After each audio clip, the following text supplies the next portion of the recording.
podcast MAPA. Nah, pada podcast kali ini akan sangat berbeda dengan podcast-podcast kita sebelumnya.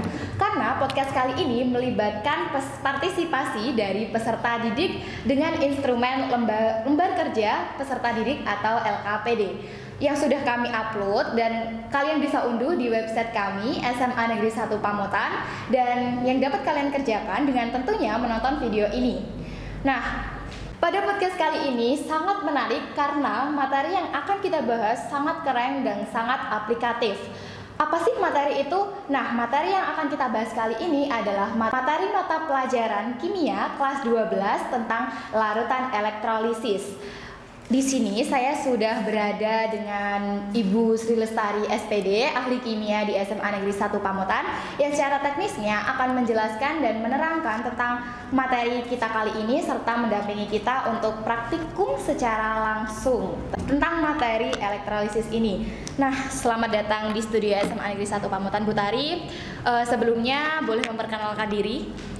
Assalamualaikum warahmatullahi wabarakatuh. Saya Sri Lestari SPD, salah satu guru kimia di SMA Negeri 1 Pamotan. Nah, Bu Tari, materi elektrolisis ini apa sih menariknya?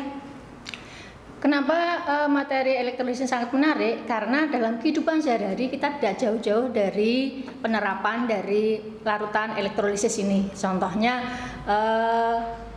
hiasan dinding yang ada di rumah-rumah itu juga penerapan dari reaksi elektrolisis. Kemudian electroplating atau orang awam sering menyebutnya sebagai penyepuhan, itu juga penerapan dari elektrolisis. Dan kalau yang skala industri itu adalah pemurnian logam. Oke, terus secara garis besarnya materi ini tuh menjelaskan tentang apa? Pada reaksi elektrolisis atau kita kenal dengan sel elektrolisis itu mengubah energi listrik menjadi energi kimia. Yang perlu diperhatikan nanti adalah reaksi di katoda dan reaksi di anoda. Dalam reaksi di katoda nanti yang dilihat adalah kationnya bagaimana, apakah dia termasuk kation aktif atau tidak. Kemudian reaksi di anoda yang dilihat pertama adalah anodanya apakah termasuk anoda inet ataukah tak inet. Itu yang perlu diperhatikan. Nah, Bu, bagaimana untuk lebih jelasnya kita praktek saja? Ya. Sudah disiapkan meja praktek di sebelah sana. Ayo, Bu, monggo. Ya. Nah, teman-teman, kali ini kita udah ada di meja praktek. Nah, kita akan praktek tentang materi larutan elektrolisis. Bu, apa sih yang mau kita praktekkan kali ini? Untuk praktek hari ini kita akan mengelektrolisis 3 buah larutan, yaitu larutan Na2SO4, kemudian larutan Ki, dan larutan CuSO4. Kenapa kita pakai 3? Nanti untuk membedakan anoda yang akan kita gunakan yaitu anoda yang inet dan yang tak inet. Oke, bisa disebutkan, Bu, ini apa aja bahan-bahannya? Ya, dalam praktikum ini ada beberapa langkah. Yang pertama adalah tujuannya, yaitu kita akan mengetahui nanti hasil reaksi. Pada reaksi elektrolisis dilihat dari anoda dan katoda, juga dilihat dari kationnya. Yang pertama alat bahannya, alatnya yaitu tabung U. Ini yang namanya tabung U. Kemudian elektrodanya kita ada 3, yaitu elektroda karbon. Ini bisa kalian ambil kalau kalian punya batu baterai yang sudah tidak terpakai. Tapi jangan lupa sengnya tetap terpasang, jangan sampai sengnya lepas. Kemudian Fe, saya Fe-nya pakainya paku. Kemudian Cu. Nah, Fe dan Cu ini adalah anoda yang tak inet, sedangkan yang yang C karbon ini adalah anoda yang inet. Kemudian catu daya ini fungsinya nanti dari arus listrik kita ubah ke kita pakainya yang DC. Kenapa kita pakai yang DC? Karena nanti kalau DC itu tidak berbahaya. Jadi ingat ya, nanti kalau mengambil arusnya yang DC, jangan yang AC. AC itu arus bolak-balik berbahaya. Ya. Kemudian statif dan klem. Ini statif, ini klemnya. Kemudian pipet tetes, kita pakai pipet tetes. Kemudian kabel dan penjepit buayanya. Ini sudah kita rangkai di catu daya dan kita pilih yang DC. Kemudian untuk larutannya tadi sudah saya jelaskan karena kita akan menggunakan 3 buah larutan, yaitu Na2SO4, Ki, dan CuSO4. Kemudian untuk indikatornya karena kita tidak punya indikator universal, kita pakai yang indikator PP, penoftalin. Kemudian yang satunya adalah amilem. Itu untuk alat bahannya. Untuk cara kerjanya, apakah langsung kita kerjakan? Boleh Bu, kita langsung aja Ya. kerjakan. Yang pertama kita akan mengelektrolisis larutan Na2SO4. Yang pertama isi tabung U atau pipa U dengan larutan Na2SO4. Ini ya. Mbak Puji mau mengisinya? Boleh? Ya. Itu Sampai 3/4 ya. langsung pakai apa? Langsung Pakai ini, Bu? dituang aja Langsung. nggak apa-apa karena ini kan termasuk ya cukup lebar lah. Iya, takutnya rentan. Usahakan nanti elektrodanya bisa tercelup ya Mbak. Oke. Ya, terus lagi karena kita elektrodanya karbonnya kecil. Ya, tuh. Nah, setelah itu kalian perhatikan, catat di LKPD-mu ya anak-anak. Nanti kalau kamu sambil melihat videonya, kamu sudah mendownload LKPD-nya, catat apa warna larutan Na2SO4. Apakah Mbak Puji mau mencoba juga? Boleh Bu? Iya, silahkan diisikan. Larutan Na2SO4 kalau seperti ini berarti warnanya apa ya? Bening atau jernih. Ya, kita tuliskan di situ. Kemudian katoda yang kita gunakan yaitu katoda karbon, baik di katoda maupun anodanya. Namun sebelum kita celupkan, kita tambahkan dulu indikatornya. Ya, Pakai PP. indikator yang kita pakai adalah PP. Monggo. Kita 3 tetes, satunya 3 tetes. 3 atau 4 nggak apa-apa lah. Ya. Setelah itu baru kita masukkan elektrodanya. Kita jepit pakai penjepit buaya ya. Ya. Jepit buaya. Ya, kita masukkan sampai tercelup. Kalau sudah perhatikan. Nanti yang kutub positif yang mana, yang kutub negatif yang mana. Kalau di elektrolisis kita pakainya kapan? Kalau kemarin di sel volta adalah kenapa? Ya. Jadi nanti katoda itu adalah kutub negatif. Ya, anodanya kutub positif. Harus benar-benar diperhatikan. Karena nanti kita akan menulis datanya di lembar kerjanya. Setelah itu jangan lupa catodayanya dihidupkan. Kalian amati baik di anoda maupun di katoda. Gejalanya itu bisa dilihat apakah ada gelembung ataukah tidak. Nanti kalau ada bisa ditulis, oh di katoda ada gelembung, oh di anoda juga ada gelembung. Selain itu nanti warna indikatornya, apakah ada perubahan warna di indikatornya ataukah tidak.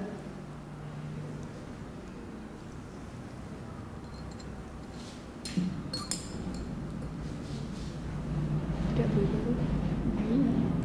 Aku udah bilang ini agak meragukan ya Indikatornya. indikatornya.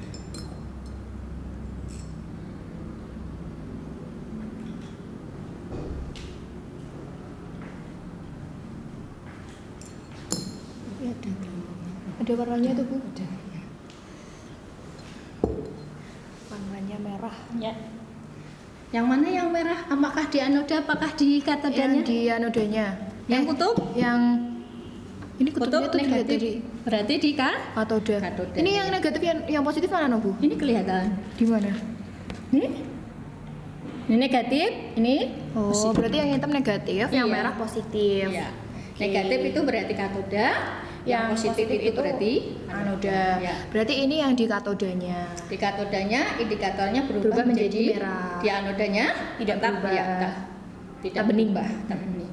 Nah, setelah paling tidak tunggulah sampai 2 menit atau 3 menit sampai terjadi perubahan warna di Warna. indikator, sudah kalian catat di LKPD-nya. Ya, setelah kita elektrolisis sesaat atau sekitar 2 atau 3 menit, kalian perhatikan baik di anoda maupun katoda terjadi perubahan. Perubahan yang pertama, gejala yang pertama adalah adanya gelembung. Gelembung gas Iya. baik di katoda dan anoda itu ada gelembung gas. Kemudian bagaimana dengan perubahan warna indikator? Kalian perhatikan, lihat, tarik ke catodaya itu. Lihat, ini adalah kutub negatif. Berarti dia di kutub katoda. katoda. Ternyata di katoda PP yang semula jernih tadi berubah Warnanya menjadi berubah menjadi merah. Sedangkan di Di anodanya tidak terjadi perubahan warna pada indikator PP. Baiklah, kita akan lanjutkan ke elektrolisis larutan yang kedua, yaitu elektrolisis dari larutan KI. Monggo Mbak Hima, dimasukkan larutan KI-nya. KI ini.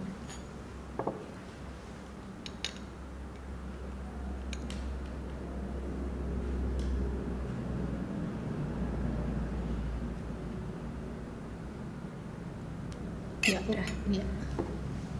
Kita pasang di statif ya. Tapi kan Kurang mudun ya. Gini ya. Oke. Biar nanti kelihatan. Iya.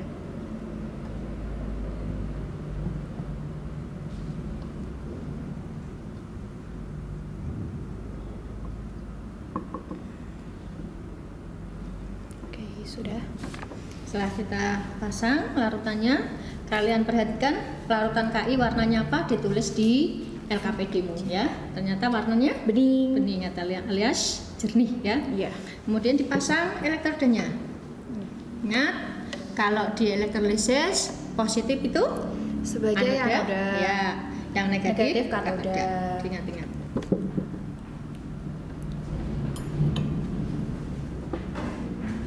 Jadi di sini katodanya itu diwakili warna hitam, Hitam, anodanya diwakili warna warna merah. merah. Kita elektrolisis.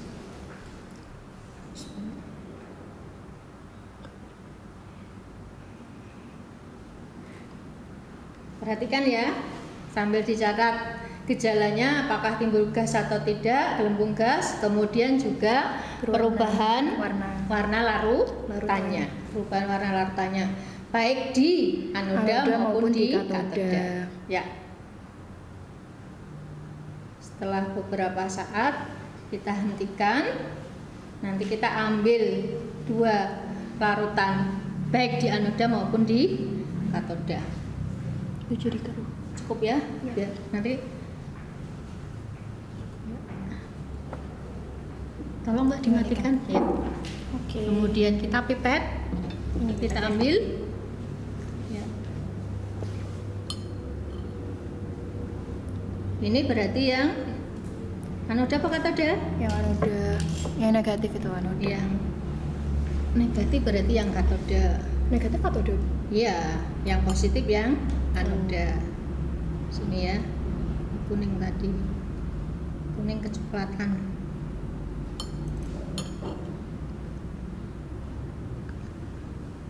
Udah.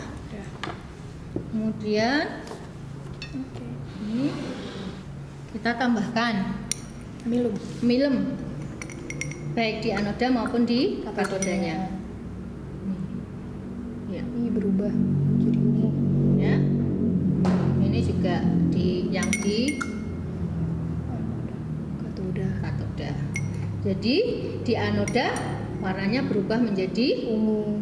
ungu atau biru kehitaman ya. Iya.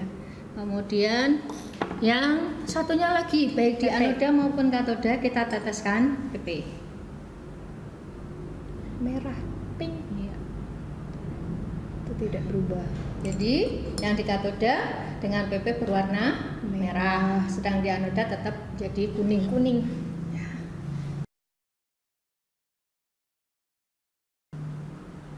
Ya, kita mulai untuk elektrolisis larutan yang ketiga ya Mbak Ima, Oke. yaitu larutan CuSO4. Dan bedanya dengan yang pertama dengan yang kedua tadi, untuk yang elektrolisis ketiga kita akan pakai yang anoda inet. Inet. Ya, anoda Oh, inet. inet. Yaitu kita pakai Cu dan Fe. Nah, tadi yang pertama dan yang kedua kita pakainya adalah yang tak inet, yaitu kita pakai Karbon. Ya. Ayo Mbak Ima, Ya Bu. kita tuangkan CuSO4. Ini CuSO4. Oh, warnanya biru. Ya, ini kelihatannya kebanyakan ini karena akunya kan besar. Oh iya. Coba perhatikan anak-anak, apa-apa. bagaimana warna larutan CuSO4? Biru. Iya, jernih biru ya. Iya. Ya. Biru jernih.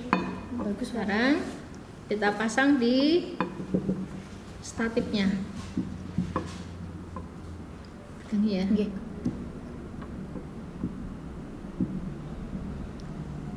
Nah, Ya. Untuk elektrolisis CuSO4 ini sekarang kita praktek untuk proses penyepuhan. Seandainya nanti kalian punya hiasan dinding yang dari paku, kalau hiasan dinding dari paku itu kan lama-kelamaan akan berkarat. Biar tidak berkarat, maka kita lapisi logam. Misalnya kita pakai perak. Selain dia menutup karatnya, dia juga akan memperbagus penampilan. Lah, yang perlu kalian ingat pada proses elektrolisis untuk proses penyepuhan, maka nanti yang dijadikan yang mau disepuh atau dilapisi itu dimasukkan di katodanya, dijadikan katodanya. Sedangkan logam penyepuhnya dijadikan anodanya. Dan larutan yang kita pakai harus larutan dari logam penyepuh. Jadi kita nanti pakai elektroda 2, yaitu Cu dan besi. Besinya kita pakai paku. Ya, besinya kita pakai paku. Nanti kita akan melapisi paku ini dengan tembaga.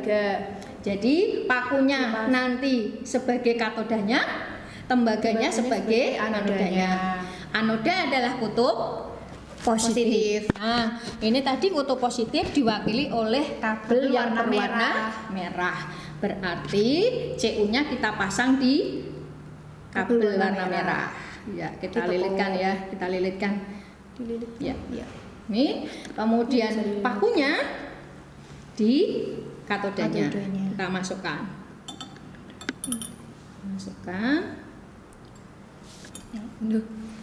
Ya, dihidupkan. Kita lihat.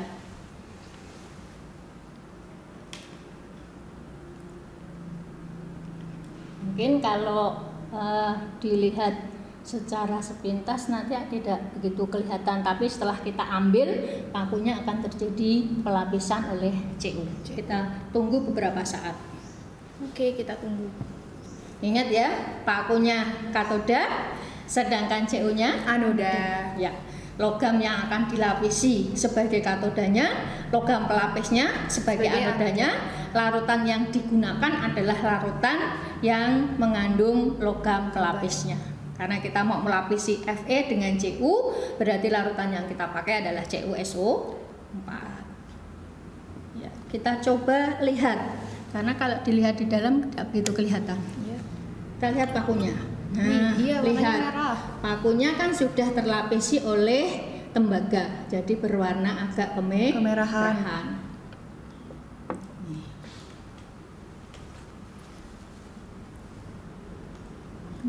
Tentu saja tembaganya ada perubahannya, berkurang pasti masanya pasti berkurang karena ada sebagiannya sudah, cuman tidak begitu kelihatan.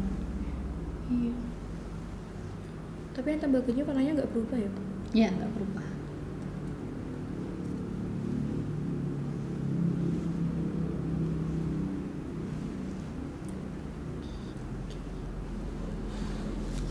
Ya. Kalian sudah tahu bahwa pakunya terlapisi oleh tembaga berwarna agak merah kecoklatan. Nah, berarti yang ketiga kita sudah selesai. Untuk praktikum yang ketiga. Sehingga praktikum kita sudah selesai, dinyatakan telah berhasil.